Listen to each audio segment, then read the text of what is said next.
Jepang mencabut peringatan kemungkinan tsunami yang dipicu oleh erupsi Gunung Semeru di Indonesia Minggu 4 November 2022. Pembaruan tersebut disampaikan Badan Meteorologi Jepang setelah sebelumnya memperingatkan adanya kemungkinan tsunami. Lembaga Penyiaran Publik NHK mengutip Badan Meteorologi Jepang menyampaikan bahwa tidak ada dampak tsunami dari erupsi gunung berapi di Indonesia.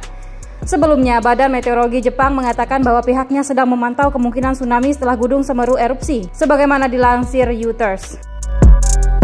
Tsunami akibat erupsi Gunung Semeru sebelumnya diprediksi mencapai prefektur Okinawa paling cepat sekitar 14.30 waktu Jepang. Akan tetapi kini Badan Meteorologi Jepang menyatakan bahwa tidak ada dampak tsunami akibat erupsi Gunung Semeru.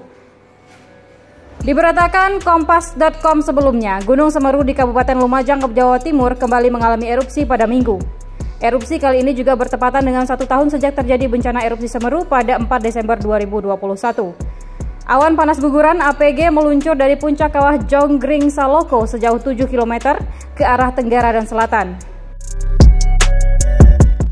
Gempa dan tsunami juga diantisipasi. Erupsi Gunung Semeru juga meluncurkan kolom abu berwarna kelabu dari puncak kawah dengan intensitas sedang hingga tebal, setinggi 1,5 km dari puncak kawah pukul 2.56 waktu Indonesia Barat.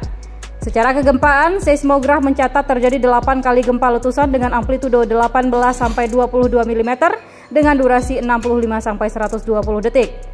Pusat Vulkanologi dan Mitigasi Bencana Geologi (PVMBG) mengimbau warga tidak beraktivitas apapun di sektor tenggara di sepanjang Besuk Kobokan sejauh 13 km dari puncak.